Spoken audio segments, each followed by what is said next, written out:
It's time for another episode of the Cattle Innovation Station podcast. I'm your host, Baxter Whitworth, and as always, joining me today is your other host, Paul Hayes. In this episode, we talk about cattle nutrition, cost management, and feed efficiency, plus more.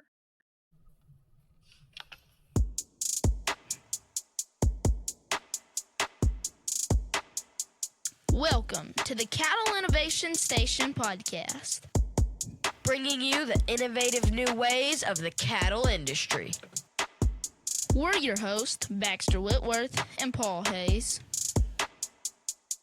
Together, we're going to be interviewing leaders within the cattle industry. Here on this podcast, our focus is honoring God and innovating the cattle industry.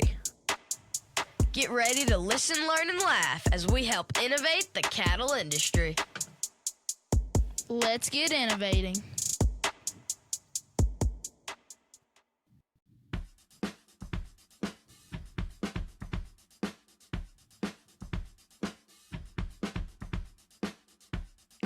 Have you been looking for a place to buy top quality AI sire semen or collectible of your own? Well, look no further than Elgin Breeding Services. Located in Elgin, Texas, Elgin Breeding Service is not only one of the best breeding services in the business, but also has superior customer service. Contact them at ebsbull@elginbreedingservices.com or by phone at 512-285-2019. Again, that's 512-285-2019. And visit their website at elginbreedingservice.com.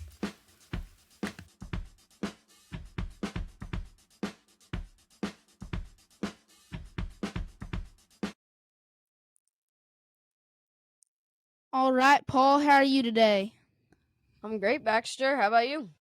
I am great, and I'm excited because we have been waiting to do a nutrition episode for a while now, which makes me even more excited to introduce our guest, Dr. Russell Carrell. How are you today, Dr. Carrell? I'm doing good, Baxter. Thank y'all for having me. I've been keeping up with y'all and listening to every episode since y'all have kind of released this, so I'm really excited to get to be a part of it today, and hopefully we can have some really neat discussions about nutrition today. Yes, sir. I'm excited for it. Paul, since we're all so excited, how about you help us get to know our guest today? I would love to. What's one random fact that's always intrigued you going throughout life? What's one random fact that's always intrigued me? Oh, that's a great question. Oh, so in my personal, I guess one of my hobbies is I'm a big outdoorsman. And so I've always been super fascinated with waterfowl migration patterns and what causes ducks to want to migrate and what makes them, what are the things that make them want to come back through the same spots in the same year. And so a random fact that kind of pertains to that is ducks actually use landmarks. And so they follow freeways and rivers and things like that when they're migrating every year. And so I find that to be very fascinating that a bird is smart enough to kind of know where it is based on landmarks when they migrate from Canada down to Mexico every year. That's pretty neat. That is really neat. I had no clue. I just assumed they kind of had people say you have a compass in your head. I figured they had something like that, but that makes sense. That's cool. Yeah, it's really interesting. So I hope everyone finds that as neat as I do. I definitely do. That's really cool. And then I understand that you did go to a couple different colleges. Out of all the colleges you went to, which one was your favorite? Oh, that's such a tough question. Every place I went to school had some unique things about it. I'll start off with say that each one had things that I loved about it the most. My favorite traditions were probably, I love the traditions of A&M and the 12th Man, Giga Maggie's, but I think my favorite college town that I lived in was probably Auburn, Alabama. And when you go to an Auburn football game, their war cry is War Eagle. And so at the beginning of the football game, they have either a ball or a golden eagle, and they turn it loose from the top of the stadium, and it circles the football field, and the fans chant, "War Eagle, hey!" And the eagle lands at the 50-yard line. So I loved Auburn and love Auburn, Alabama, but I am a fighting Texas Aggie and a loud and proud member of the class of 2016. Sounds great. I know a lot of people enjoy the traditions, but college also the campus matters a lot too. It does, and you know, like I said, every college that I went to, which we can get into I call it my bus tour of colleges in the Southeast. All the colleges I went to, each of them had something really unique that I really enjoyed about them, and I'll just kind of always appreciate.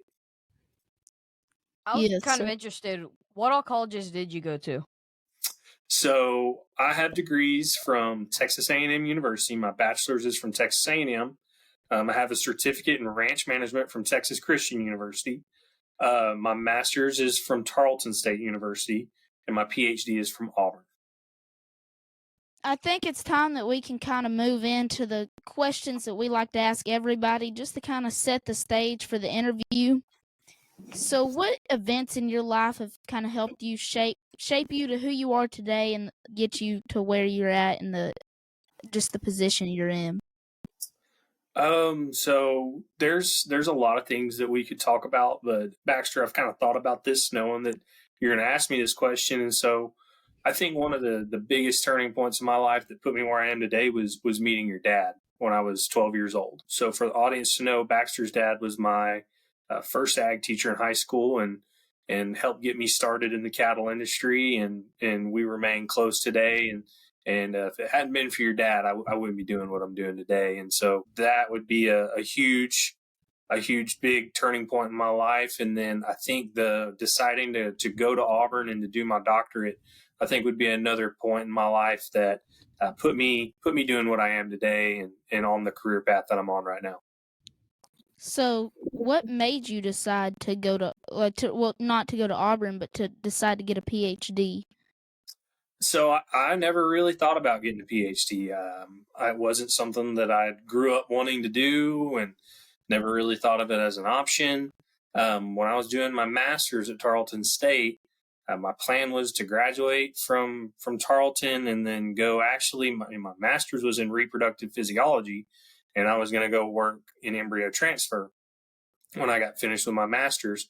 But I got approached by a professor at Auburn asking me to if I would consider a PhD, and it wasn't something that I really wanted to do, but she talked me into coming to visit, and I got on campus and met the people and kind of saw what I would be doing, and just kind of decided to take a leap of faith and to go try it and do it, and realized that my calling and my passion was in nutrition, and found that nutrition was an avenue for me to really serve producers on a day-to-day basis like I'm able to now.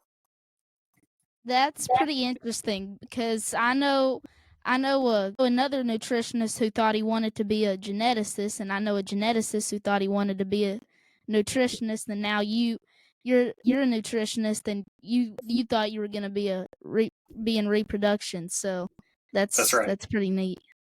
That's right. I ask young people y'all's age all the time, what do you want to do when you grow up? They're, oh, I don't know. And I'm like, that's okay. I don't really know what I want to do when I grow up either. And I'm 31, so it's okay to change I guess if there's anything to take away from today, it's okay to change your mind and to try different things. Right. So our next question, we really like it because depending on where you're at in the cattle industry, what different aspects you get to look at, and you're in the nutrition side of the industry, and so I think you'll have a real unique look into this question. And we want to know what selection traits do you look for when you're selecting cattle? So when I'm selecting cattle, I want cows that are built and adapted to the environment that I'm going to make them live in. So we can talk about EPDs and pedigrees and phenotype and all those things are great. But if that cow is not built and not adapted to the environment that she's going to be asked to live in, then she's going to really have a hard time staying productive and staying profitable without a lot of external help. So for me, it's having, with us, I'm here in East Texas, and so for me, I want a moderate frame cow that's going to be able to withstand some heat, withstand some insect resistance, moderate milk. I don't want a really heavy milking cow that's going to take a lot of feed in the winter to keep her in shape. With our personal cow herd, we raise seed stock Angus, so we're more focused on having balanced cattle in terms of maternal versus terminal characteristics. But at the end of the day, we want cows that work in our environment and work for us, so that we're not working for them. That sounds great. Cattle that are working for us so that we're not working for them. I need to write that down. Absolutely. Sounds like you and Dr. Long have very similar. Our first episode's Dr. Long. You kind of had the same answer as him. And it's really true because you can't really take. I mean, Angus can work anywhere, but they're known for being hairier cattle. And I don't know how great they'd work down in the valley trying to raise them because they'd get real hot. But you can do it. And so like, it's something that they taught me really early on is, have cows that fit your environment. But I'm also a big proponent of put your cows in an environment that they can win in. So if we kind of throw the cows off into the deep end and don't put them in a spot to win, it doesn't really matter what kind of genetics or breed type they are. It's tough on them. So it's give and take on both ends. Yes, sir.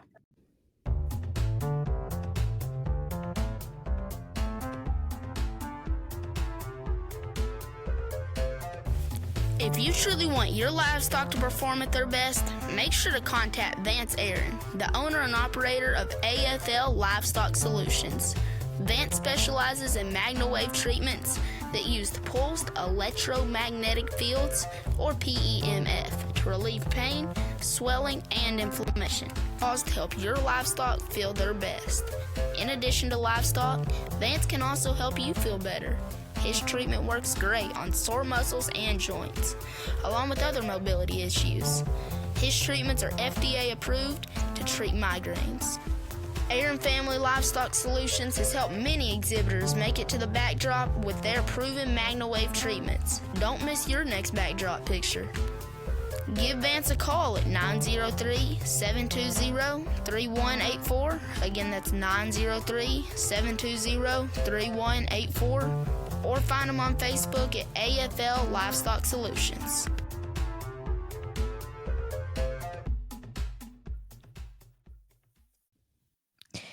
All right. Well, now we get into the part that makes your interview unique, the discussion questions.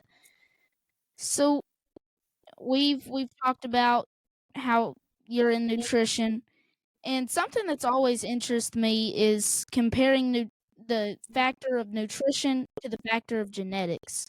So what is the impact of nutrition versus genetics on cattle and their feed efficiency? So they work hand in hand, Baxter. The way that I look at nutrition and its relation to genetics is that without one, the other can't really do its full job. So we can have the best nutrition in the world and really have our program dialed in and be precise and accurate with how we're distributing feed and how we're regulating intake and what our nutrient profiles are. But if the genetics of those cattle aren't what they should be, or they aren't really aligned for production, we're only going to get so far. On the other side of that coin is we can have the best genetic animal, the most superior genetic animal in the world, and if we don't have the right nutrition in place, those genetics are not going to be able to be expressed. So nutrition and genetics go together, and we've got to have both of them, and they're not mutually exclusive, right? So it doesn't, we've got to have them together to get our complete package. Okay, so I just want to make sure I'm hearing you right. So it's basically genetics provide the potential, and then feed fulfills that potential. or Yeah, nutrition? that's a good way to put it. So, there's when an animal's born, it's got so much potential to it, right?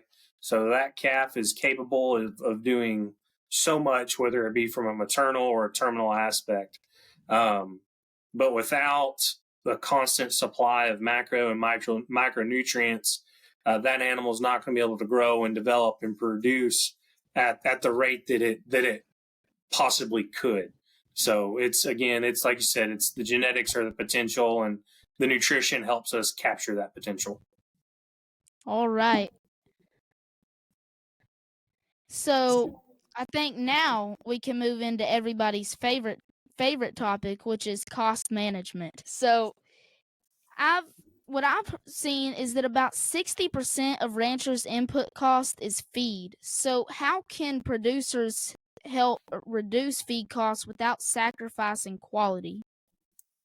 That's a great question. So when I talk about nutrition with my customers out in the field, I think of it very simply. So nutrition is kind of like a balance or a scale, right? We want it to be level. We don't want it to tip one way or the other. And on either side of the scale, we have the needs of the cattle and then the supply and the feed. And if our cattle demands outweigh our supply, those cattle are going to lose weight. They're going to lose body condition score. They're not going to breed up. We're going to wean less calves. We're going to have less money in our pockets, right? On the other end of that is if, okay, well, I'm going to fix that and I'm going to have way more supply than the cows need. Well, the cows are going to be in really good shape and they're going to be excess body condition and hopefully they're going to have really good reproduction rates, and you're going to have a really, really good relationship with your feed company.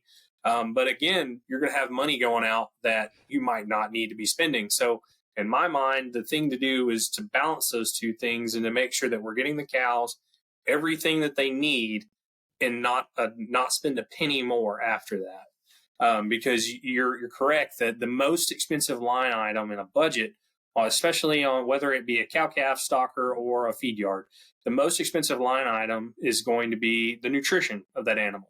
So one of the things when people ask me why I want to become a nutritionist, one of the things I tell them is that we only brand once a year. We only breed cows for 60 days out of the year. We only, vaccinate. Hopefully we never treat those animals for being sick.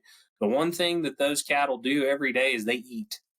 And so they're going to consume something every day, and we can have a ton of impact on them through their nutrition.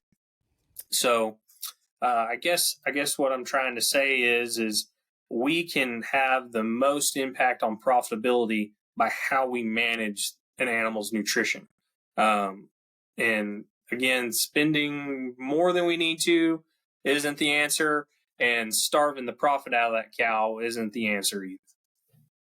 That's nice. So you made me think of something I haven't really thought about before, but you obviously anytime you're working with somebody, you need to get to know them so that you can trust them, but you really need to get to know your nutritionist so that you can trust them because like you said, if you're putting out excess feed, you're gonna make your feed company pretty happy. So that definitely needs to be someone that you trust. That's a huge point. So it's my job to earn the customer's trust. So I have to be a professional problem solver, and I have to be out in the field helping bring value to a producer. Otherwise, what reason do they have to trust me? If I can't show them some value, then I'm just another guy knocking on the door peddling some product, right? Right. That's definitely true. Something else that I kind of brought out of what you said is the biggest you talked about wanting to do nutrition because they eat every day and the biggest impact on health is nutrition. So I can definitely see your point of view there. Absolutely. And you're talking about the feed and how they might give them too much nutrients or give them not enough. And kind of elaborating on that, what's something that producers are wasting money on when it comes to feed? And you kind of answered that. I just wonder anything to elaborate on it. So I think that there's not necessarily one thing that I would point out would be something that everyone's doing that they're wasting. I think that the mistake that I see a lot of times in the field is just not understanding what's in the feed that they have versus what the cows really need. So not doing things like conducting hay testing every year, or not taking forage clippings and understanding, what quality grass they have. If I had to talk about a mistake on nutrition, it would be stocking. So how many cows do we have per acre, and how is our stock density in relation to our carrying capacity in terms of total forage production? So that would be a mistake that I see all the time, that is something we can change without really spending a penny, and have impact, is just making sure that our stocking strategy is correct, and that we have good stocking rates that fit the needs of the cattle in terms of pounds of total forage to the pounds of production per acre from our land and our forage.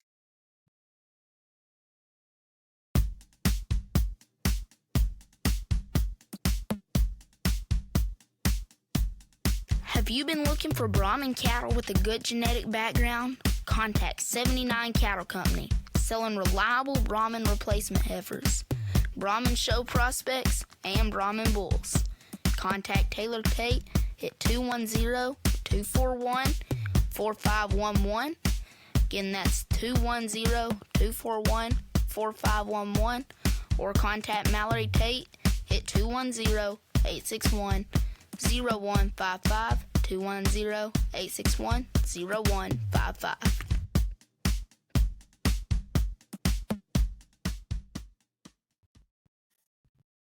So, you talked about hay testing.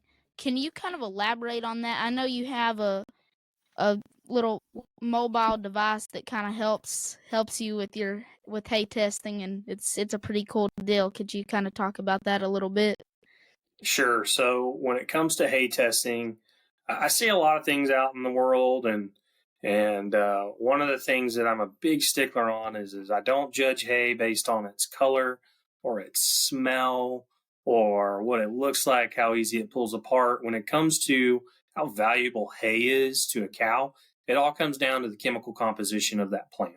So when we think about what forage is, it's a fibrous feed source that monogastric animals aren't capable of using. So you have, and the animal that's consuming it has to have some form of fermentation in their digestive tract to be able to break down that forage to generate things such as microbial crude protein and energy via volatile fatty acids. So I don't look at hay color. I don't look at the smell.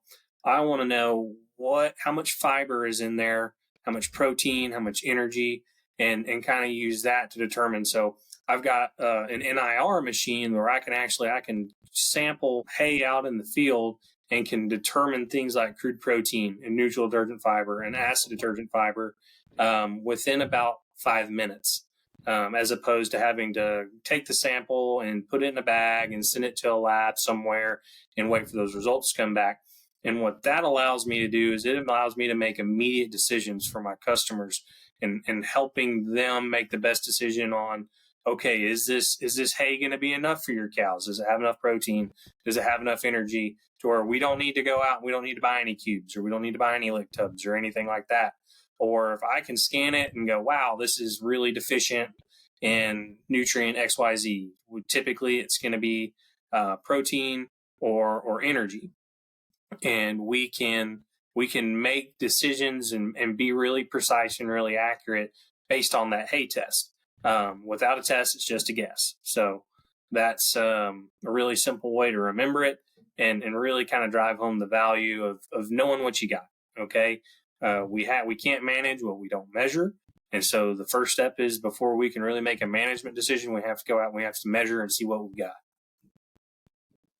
Oh, that makes sense. We can't manage what we don't measure. I like that. Absolutely. And did you say that was an NIR machine? Yep, NIR. So What near infrared spectroscopy. It's hard to say. And so what that does, Paul, is it shoots infrared light through the forage and that forage refracts some of that light back to the device, and then we're able to build regressions and predict things like crude protein based on the light that's refracted back to that machine. It's kind of complicated, but whenever you see it in person, it's really a simple machine to use, and pretty user friendly when it comes down to it. Yes, sir. And what benefits does hay have on feed efficiency? So we got to think about what kind of animal are cattle. They're ruminants, so they have that four-chambered stomach that uses that microbial fermentation that we talked about. So if we exclude hay or roughage from the diet, we're taking that ruminant animal and we're turning them into a monogastric. So they'll be more feed efficient if we remove forage from the diet. But the reality is that that's going to have a really negative impact on the health of that animal. So feed efficiency, it's driven by a lot of factors, genetics being one of them, kind of going back to that, as well as the intake pattern of the cattle. Are they eating one or two big meals a day versus they're getting small snacks throughout the day? So there's a lot of things that go into it, but my big thing is that cattle are ruminants and cattle are designed to eat grass. So we should let them do that. Another question we kind of had about feed efficiency was what makes different feeds more efficient than others? So the thing that's going to make a feed more efficient than something else, and I think we have to define what efficiency is. So if we're talking about feed to gain ratio, the thing that's gonna decrease that feed to gain ratio is going to be the amount of energy in that feed. So if a feed has less percentage of things like forage, whether that be hay or silage, or other roughages such as cottonseed hulls, if it has more of that, the cattle are going to be less feed efficient on something like that than they would something that's going to be more energy dense, right? Something like corn or soy hull pellets or milo, or rice. The thing that we have to consider is it's too much of a good thing is never a great thing. So if we pack too much energy into that animal's diet, we run the risk of causing ruminal acidosis, which in the long game is going to really kill any kind of feed efficiency if they're not feed efficient at all. If their stomach hurts so bad they won't eat anything. Wow, just throwing off good quotes left and right. Too much of a good thing is never a great thing. I like that. Sounds like me with candy. If I eat too much of it, I won't want to eat anything at all. That's right, and that's Paul. That's an example that I use all the time. Is Snickers bar is I'm pretty big fan of a Snickers bar, but if I sit down and you put a pile of them in front of me and I eat them all at one time, I'm gonna have a stomach ache, and I'm gonna be very efficient with the calories that I used, and definitely gonna have to watch my waistline. But there's some negative consequences to that, right? Absolutely. Can we just kind of talk about the future of the beef industry or the feed industry, really, and especially when it comes to what you think it'll look like in terms of making our feed more feed efficient? So one of the things that I'm seeing is that we are creating cattle that, regardless of their breed type, or where they're coming from in the world, they are tending to be able to do more with less. So you talked about on the last episode, I think, that our cow numbers are at record lows compared to the past 40 or 50 years. But if you think about it, or if you look at the data, we've maintained or really increased the pounds of beef that are being produced with less cows. So that is coming from animals that are more efficient. And so that again ties back into the genetics. But as far as the nutrition goes, I see the industry just moving more and more to manipulating and understanding the growth and the genetics of those cattle to get people that high quality product that they want to pick up off the shelf, whether that be at a grocery store from a company that that was packed by a company like Cargill, or from your local farmer feeder.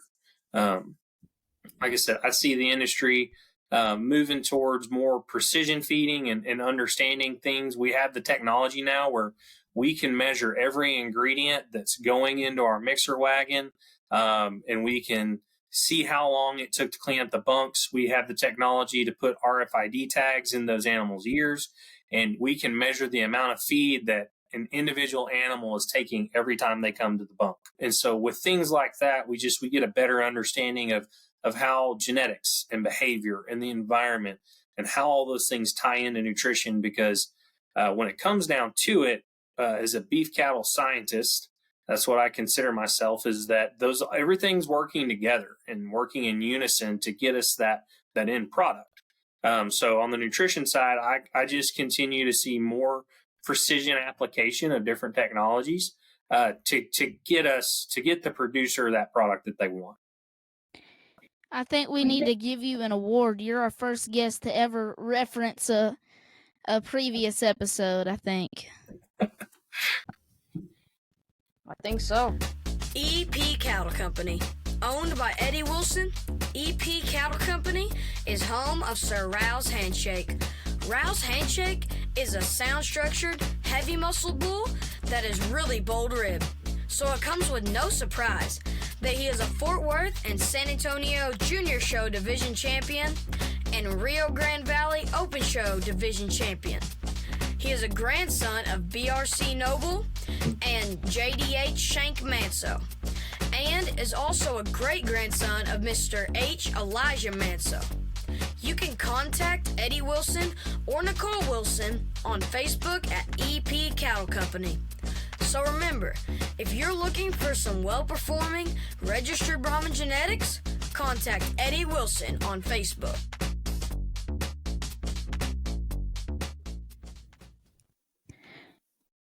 So a question that I kind of had that you made me think of just now was, I've heard that American cattle are typically better at residual, or typically have a lower residual feed intake, while exotic and British breeds usually have a higher residual average daily gain. Is that true, or? So we have to be careful speaking in generalities like that, but really there is some truth to that. What I really look at more is yes, some of it is breed type. When we think about our American breeds, those are going to be different composites most of the time. I mean, you look at even a Brahman. A Brahman is really, it's a 4-breed composite. So those composites are going to have some level of hybrid vigor, right? And so, again, I bet you never imagined a nutritionist talking this much about genetics. But with that hybrid vigor, there's going to be some increases in some different kinds of efficiency. But what I really look at and see out in the field is it really goes back to frame size and age of maturity. So as those cattle increase in frame size, their feed efficiency tends to go down. And the trade-off with that is that with that increased frame size, we have more total red meat yield. So again, there's kind of give and take, ebbs and flows with everything. But in my mind, I don't work so much in the generalities of, well, American breeds of cattle tend to be more feed efficient than the Angus cattle or these Charolais cattle. They're cattle, and there are kind of curve benders and performers in every breed. It's each individual set of cattle is its own unique kind of case study to work on, and really it goes down to just making sure that you track your cattle's performance so that you can understand year in and year out, what they're doing well and what are some things that they're maybe not performing as well on, so that you can make some adjustments with your kind of your selection. I can definitely respect that you don't want to speak in general. I'll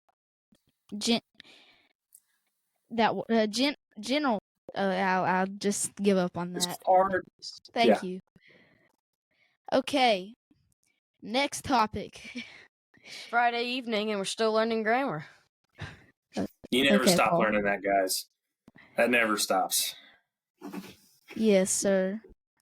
All right. So our next question is something that I think, in my opinion, I could be wrong, is kind of a little bit of a deeper question, and you can elaborate as much or as little on this question as you want to. Can you explain the 3 volatile fatty acids and what those are and what they do, and kind of the subject of those? And you make me get out my biochem notebook, Baxter. So you mentioned the 3 volatile fatty acids. So really, there's 10 volatile fatty acids. There's 10, but when we think about beef cattle production, it really comes down to three main VFAs is what we're going to call them, because volatile fatty acids a mouthful, right? So Yes, the sir. 3 VFAs that we think about the most are going to be acetate, propionate, and butyrate. And those 3 are all going to be produced by different classes, different species of micro. All right, here we go.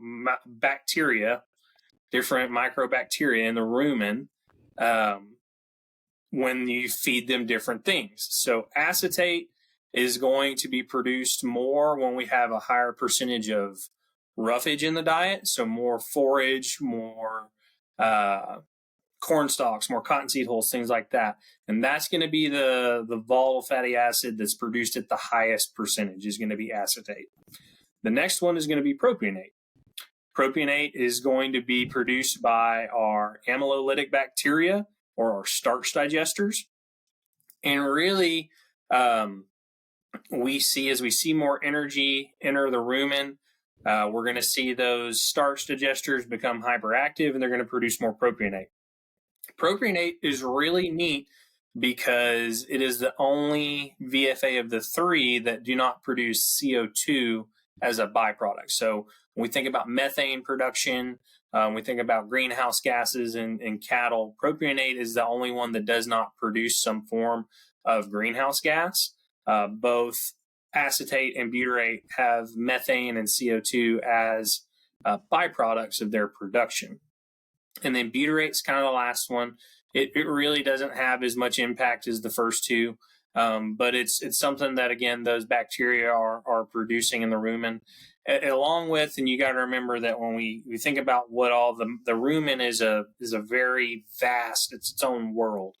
We have bacteria that live in there. We have fungi, protozoa, archaea that produce things like those VFAs that help physically break down the feed that's in the rumen and those byproducts like methane. It's all its own big world, and when we think about feeding cattle, we're not feeding cattle, we're feeding microbes, and those microbes feed the cow. So it's really, really important. Good question. I hope I didn't get too deep. I certainly don't think so. The more the merrier. So we'll actually kind of get back into this in just a second, talking about the relation of feed efficiency to methane emissions and stuff, and propionate also. So does that make propionate typically more desirable to the other 2? So it's all about context, right? So what did I say produces propionate? Energy. So energy is going to come from things like starch and sugar. And remember, think about that Snickers bar. We put too much Snickers bar in our stomach, we're going to have a tummy ache. We put too much corn, we put too much starch, too much energy, not any fiber with it. We're going to produce a lot of propionate, but we're also going to produce a lot of lactate. Okay, and so you think lactate, lactic acid, that's what's causing ruminal acidosis. So we don't want that. So really, we want to always have a combination of all of them. As we change the relationship from acetate to propionate, though, we do increase the feed efficiency of that animal. Good. Hi guys, I'm your co-host, Paul Hayes, and I'd like to tell you all about my family business that has been going on for over 50 years now, and that is raising quality registered Brahman cattle. Our ranch is called Flat Rock Brahmins, and we have locations in Glen Rose and LaGrange, Texas. And we are here for all of your cattle needs. Whether it's needing show cattle, replacement females, or even a new herd sire, we would be happy to earn your business and watch our genetics excel in your herd.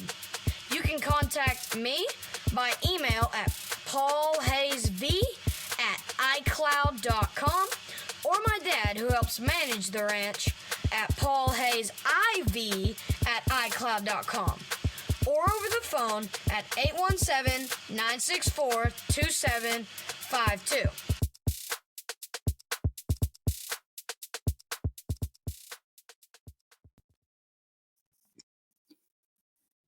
Now I'd like to talk about the most important nutrients for cattle, and obviously the most important nutrients is water. But besides water, what's the most important for cattle? So is water the most important, or is it just the one that if they don't have it, they'll die the fastest? I've always been told that it's most important. I'd like to hear your perspective on this. So my perspective is that they are all equally important. So when we think about the nutrients, we're going to break it down. It's going to be water, protein, energy, fiber, and then vitamins and minerals, right? And so we've got to have, in order to have a productive animal that's, again, working for us, we've got to have all 5 of those. So, again, water is important because if it goes without water, it's going to die very fast. However, if it goes without energy, it's also going to die, and it's not going to be productive. It's just going to be slower. We think about things like vitamins and minerals. Vitamins and minerals are the smallest inclusion, have the smallest inclusion of any of the nutrients in the diet. But when it comes to productivity, can have equally as large impact as water or crude protein or energy. When I'm balancing diets for my customers, protein, energy, water, really easy to get. Baxter, you live here in East Texas with me. When it goes to raining a lot, are you really worried about your cows having water? Not really. No. When I'm out in my hip waders, checking cattle and putting out hay, they've got plenty of water, right? But, Paul, I know you live out in Glen Rose, right? Yes, sir. Okay, so it doesn't rain there as much. So you tend to be a little more worried about, okay, especially in the summer when it gets dry, do those cows have enough water? And so, yes, water is important, but in my mind, all of the nutrients are equally important, and it's our job to make sure that they're getting adequate supplies of all of them every day. Wow, that's challenging the status quo. I like it. It is, because I didn't know that. I've always been told that water's the most important. Obviously they're gonna die the fastest if they don't have that, but I don't know, everything, like even on tests for different things, like the San Antonio contest, the beef skeleton, that's what it is. Well, when we're thinking about something like a skeleton test, I think that's a good answer. I think that's a good answer for that test. But like Baxter said, I like to challenge things and be a little different. So in my opinion, they're all equally as important. The one, if I had to say one was the most important, it's going to be whichever one we have the least of. Whichever one that cow's shorted on, that's the one that's the most important because we need to make sure that we supplement it to her. Yes, sir. And I think, we'll get into that in a second, but we'll jump back into emissions and feed efficiency. And so can you just kind of talk about how feed impacts emissions, or just elaborate a little bit more on that? Sure. So in the past 10 years or so, the general public has become aware that cattle emit greenhouse gases. The more efficiency that we can build into cattle, naturally, the less greenhouse gases they'll produce in their total lifetime, right? Right. So kind of my thought and what a lot of nutritionists believe is that when it comes to emissions, cattle aren't really producing a whole lot. So, most people think that the greenhouse gases that cattle are producing is coming out of the back end. The reality is pretty much all of the methane that's produced by cattle is coming out of the front end via eructation. So methane leaves the rumen, it goes goes up the esophagus. The cattle actually breathe the methane back in and then release it in an exhale. So they don't belch, they don't have flatulence to release methane. It's just naturally coming out of them. When it comes to feed efficiency, again, the more propionate we can produce, the less methane we're producing. So the more energy we give the cattle, the less methane and the less greenhouse gas they're going to produce. But again, it's all about context, right? So when it comes to our mama cows, do we want to be feeding our mama cows a bunch of corn year round? No, sir. Me personally, I'm not going to do that. I'm not saying that it's wrong if you do.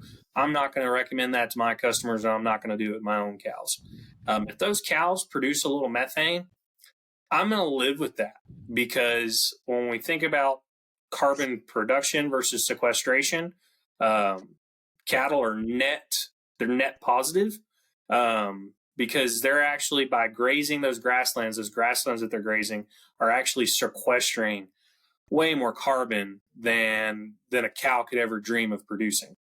So, we can make cattle, and when it comes to the industry, cattle in the feed yard is where a lot of our methane work is done. And that's simply because, one, we can control their diet and really control every bite that they take and try to mitigate any methane that they're producing.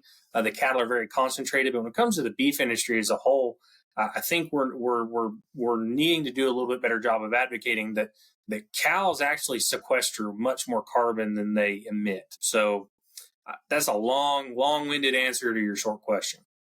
So actually, I kind of want to break that down, what you just talked about. So he's talking about carbon sequestering. How do you say it? I've read it. I've never really sequestration. Okay. Yep. So now correct me if I'm wrong, but when cattle consume grass or whatever feed they consume, it's broken down, and eventually methane will be produced.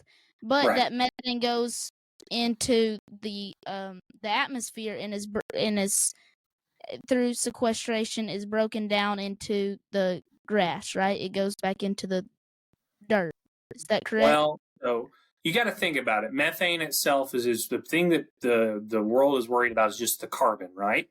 So the Right. carbon itself. So when we think about methane going into the atmosphere, it's got a relatively short half-life.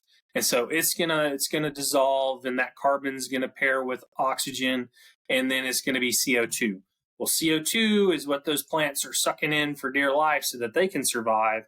And so we can grow that plant, and we can bring more carbon into the soil through the growing of that plant. And the cows just kind of serve as a way of helping stimulate that life cycle of that plant, right? They're going to go take a bite of grass, and then they're going to have all the things happening in their rumen, and then they're going to put a plop on the ground. They're going to put a pile on the ground, and that's going to return some carbon into the soil. It's going to return some nitrogen in the soil. And so cattle really just work with the natural nutrient cycles that we have out in the world. And that's where I think cows are just great, because they're able to turn really the sunshine. So the UV light and the energy from the sun, we're able to take that and turn that into forage and turn it into crops. And then those cattle are able to eat it and turn that into steak, which is super fun. So you think about it in a really long chain of events. We're taking sunshine and we're turning it into ribeyes, which I think is pretty cool. Time where it's like a calf standing there with a pile of grass near it and said, "My superpower is turning grass into steaks. What's yours?" Yep.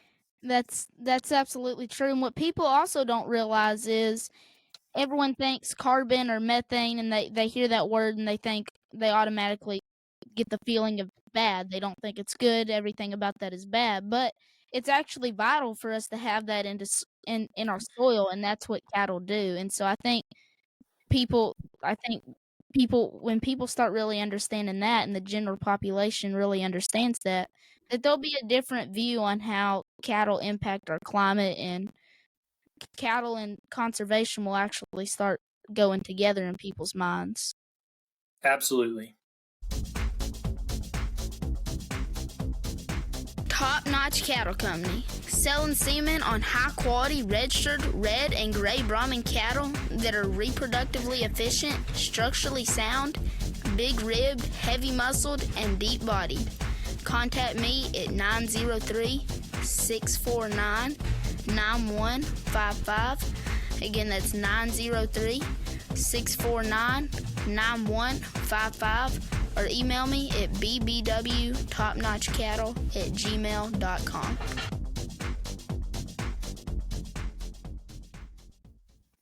This has definitely been really interesting. I think we need to kind of move on to a different topic, but I definitely enjoyed kind of, I guess you could say, myth busting about methane and CO2. In your bio, I unfortunately forgot to read it, but in your bio, you talked about how you want the beef industry to work together as a whole to feed the growing population. So I guess we're gonna kind of talk about the nutritional needs in different contexts and of different parts of the beef industry.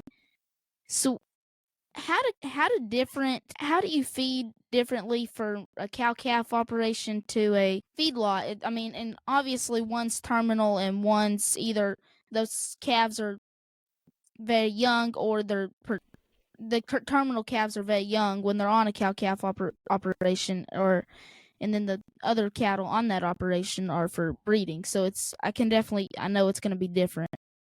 So one thing I want to make sure I leave you with is that even our best donor cows that we can dream up, and this is something that I got taught when I wasn't much older than y'all, is that you can have the best donor cow in the world, and at some point, unless she dies on the property, she's going to become hamburger.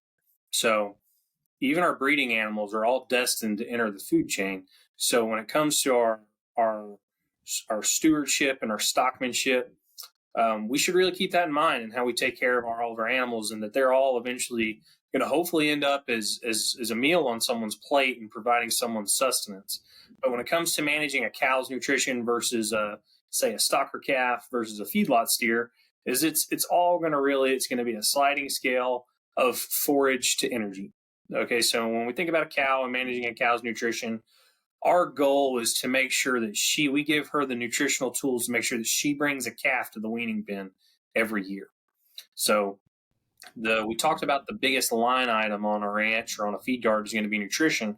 The biggest driver of profitability on a ranch, on a cow-calf operation, is going to be reproduction. However, reproduction is more greatly tied to nutrition than it is anything else. If that cow is nutrient deficient, in terms of if she's energy deficient, again, she's going to lose body condition, she's going to lose weight. And if she's not in a good enough body condition, her body's going to tell itself, hey, you're not fit to sustain creating another life right now. So, managing and really just keeping those cows in condition and keeping them in an adequate energy supply so that they can get bred, have that calf, raise it, bring it to the weaning pen year in and year out. When we think about a stocker calf again needs to be on a very fiber heavy diet, whether it be grazing wheat pasture or ryegrass, or it's in a grow yard. It's a young animal. We need to build some frame on it, and we need to not get it too fat too fast. So we want to give it again a good growing diet so that it can reach its potential in terms of bone size and total skeletal size. And develop some muscle. And then finally in the feed yard, that's where we're going to kind of pour the coals to it, as I like to say, and really kind of push that system to try to get some fat on that cattle so that we can have our customers can have a high quality eating experience. So everything's different for each, or there's some things that are different within each sector of kind of the beef industry, from cow-calf to stocker to feedlot. But one thing that needs to be considered is that those cattle, the nutrition is contributing to the health and the well-being of that animal and not taking away from it. So you just talked about keeping the cows conditioned on a cow-calf production. Could you talk about why you think it's best to have cows conditioned going through a breeding season? So again, it goes back to her rate of reproductive success. The research is very clear that if a cow is in a greater body condition score, she's more likely to get bred, and she's more likely to bring a calf to the weaning pen the next year. So something I want y'all to think about, and I want the audience to think about, is that If a cow calves and she's not an ideal body condition score, it's going to take more calories, i.e., more money, to get her to a state to where she can get bred again. And if it's going to take more calories, that's going to take more time, and it's going to take her longer to recover from having that calf, and it's going to take her longer to get bred, right? Which is going to mean the next year she's going to have that next calf a little later. Well, if we do that for 3 or 4 consecutive years, eventually she's not going to cycle and she's not going to come in heat when the bulls are out, and you're going to have an open cow show up on preg check day. So every little decision we make has a lot of down the road consequences that we have to think about. That's why it's so important to make sure that day in and day out, those animals are getting the nutrients that they need at the specified amount that is going to generate growth and reproduction and things along those lines. So your job is mainly customizing rations for people. Is that correct? I do a lot of that, yes. I do build a lot of custom rations for people. Right. Okay. When people contact you about wanting a custom ration, what are the first factors that you want to consider? So the first things that I like to consider and that I like to ask are, one, what are we feeding in terms of what kind of cattle are we feeding? Are we feeding cows? Are we developing bulls? Are they feedlot animals? I need to know, what kind of cattle are we working with? The next thing I ask is, what resources do we have available? Are we going to mix the feed on ranch using corn silage and dry distillers grains and corn and mineral? Or do we need to build a limiter ration that's going to go in a bulk feeder? So I need to know what kind of cattle we have, what kind of resources we have available. And the last thing is I need to know kind of what the expectations are in terms of animal performance. What do you want these cattle to do? And typically, if I can get a good read on all three of those things, we can build a program to try to accomplish those goals. That sounds good. Absolutely. And you just touched on this, but how does the environment affect the needs of different feed rations?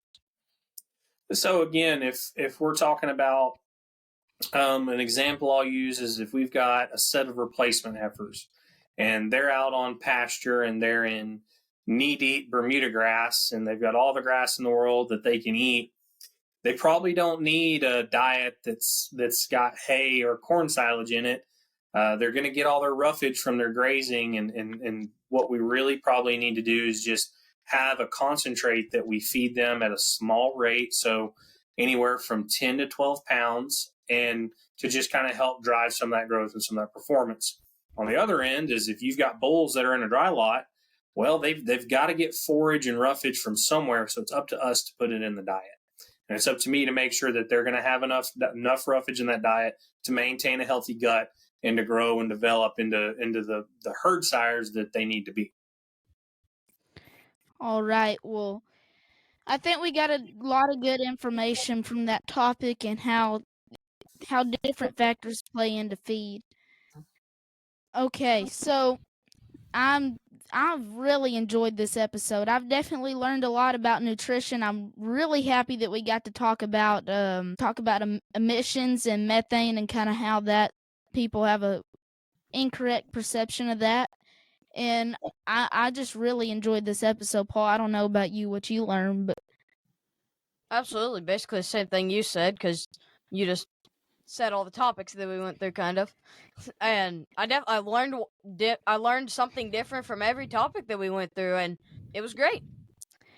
could you just kind of talk how somebody could get in touch with you and how if they wanted some custom rations? I know you work in Texas as well as some of the Dakotas. Yeah, so I am for Cargill Animal Nutrition. So the best way to get a hold of me is probably my email, which I bet we could probably easily share through the notes of the podcast, right, Baxter? Yes, sir, we can do that. Yep. So the easiest way to get in touch with me is email. And really, if you are anywhere in the Western United States, which you can kind of draw a line from Texas straight up to Canada and all the way west.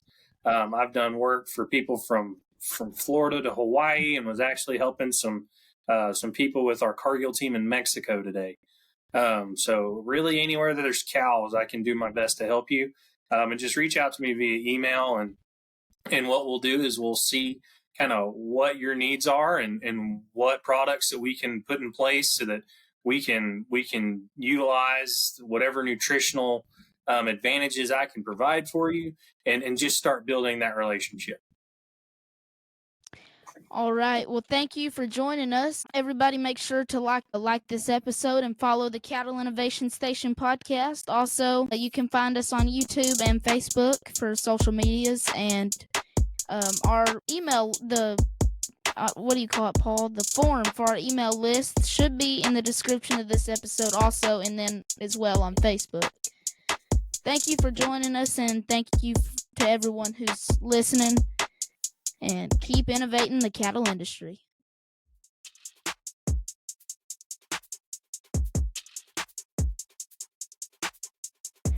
Infinity Cattle Services, owned by Chris Shivers, is glad to be a sponsor of the Cattle Innovation Station podcast.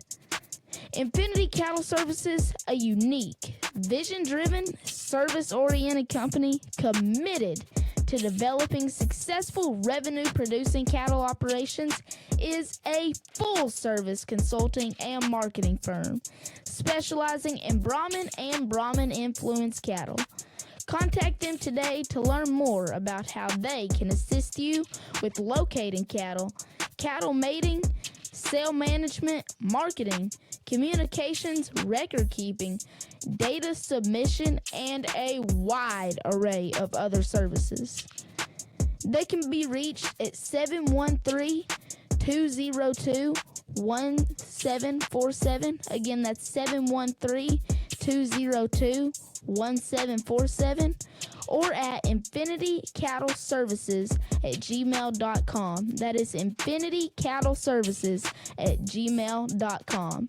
Visit their website at infinitycattle.com, or check them out on Facebook and Instagram.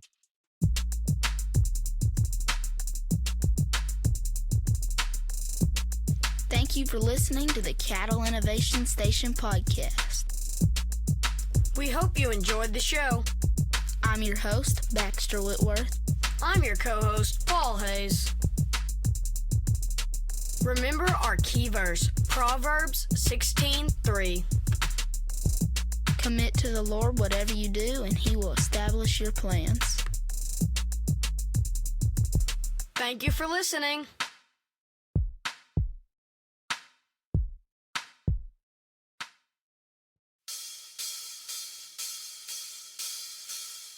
Hello guys, thank you for listening to the Cattle Innovation Station podcast. We want to make this podcast better, so if you would, please like this episode and leave us feedback in the comment section. Something else that helps make this podcast better is when you respond to the polls. So if you're able, please respond to our polls. Help us make this podcast as good as possible. Thank you, God bless, and have a good day.